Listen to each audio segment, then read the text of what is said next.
I usually say there's two types of employees, negative employees and positive employees. And negative employees bring up problems.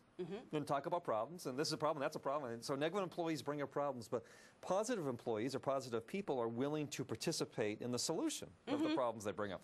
So it might be a complaint, and then you might throw it back to them and say, well, you know, Rhonda, what do you think you can do about this? Or have you tried this? And people that are just negative at the core really wouldn't want to participate in that or don't want to hear it. But what I find what helps with negative people or negative employees is just say, wow, it seems like you're feeling pretty bad, or it seems like you're feeling pretty stressed, are you? Okay. So put it back on them. How are you feeling? You seem like you're unhappy, are you? You know, they'd say, yeah, I'm unhappy, or no, I'm not unhappy. What do you mean I'm unhappy? Well, you seem like you're unhappy, and I'm just making an observation. Maybe I'm wrong. So let people bring it back to them. Say, yes, I feel unhappy, or I feel this.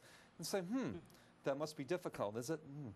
And what do you think you might be able to do about it? You know, just let people know gently that they're responsible for everything in their life. Okay. You know, and the other part to mental toughness is that you try to find the inspiration for it. I mean, realize that I could be working in a department. I could have 20 coworkers. They could all be negative and miserable, but I don't have to immerse myself in there. I don't have to go there. It's always a choice. I'm in charge of what goes on inside of here. If I'm not in charge of what goes on inside of my own head, then who or what is?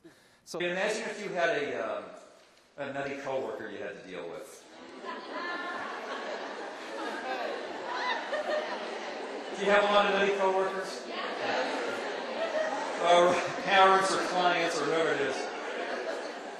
You know, imagine you had this nutty coworker, and say, for lack of a better example, name was Bob Smith. Say you had this coworker's name was Bob Smith, and Bob just drove you nuts. And imagine if you came home from work at the end of the day, you said, oh, let me tell you about Bob. Oh, this Bob, he's just unbelievable.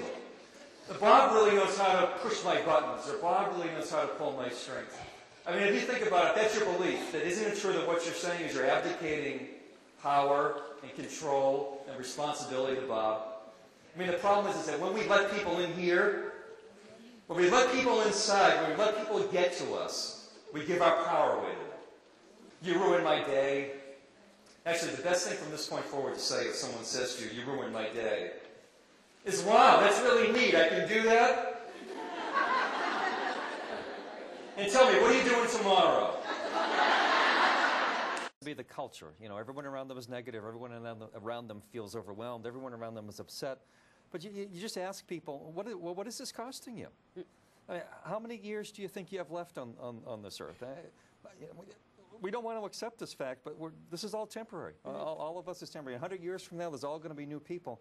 So, you know, when you think of that fact, if you realize it's temporary, you realize, how big is this in the grand scheme of life? Yeah.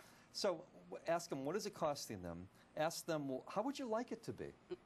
A lot of people can't answer that question. A lot of people can tell you in vivid detail how they don't want things to turn out, how they fear things to be, what they're upset about, but how would you like it to go? How would you like it to be? For your listeners that this whole concept of mental toughness is new to them, I'd say to them, how would you like Tuesday to go? How would you like tomorrow to go? How would you like the summer to go? Do you have a summer vacation? How would you like that vacation to go? If you think about it, if you're not in charge of what goes on inside of your head, then who or what is?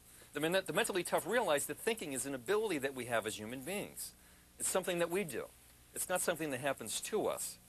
Unfortunately, for folks that don't realize this and they let an external situation or person get a foothold or a beachhead inside of their head, what ends up happening is you give that person or situation power over you.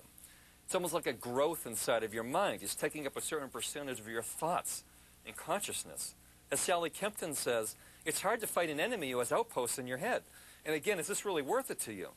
I don't know about you, but in my past, I've known people who would just love it if they knew I couldn't sleep at night because I was up thinking about them. I say, why give them the satisfaction?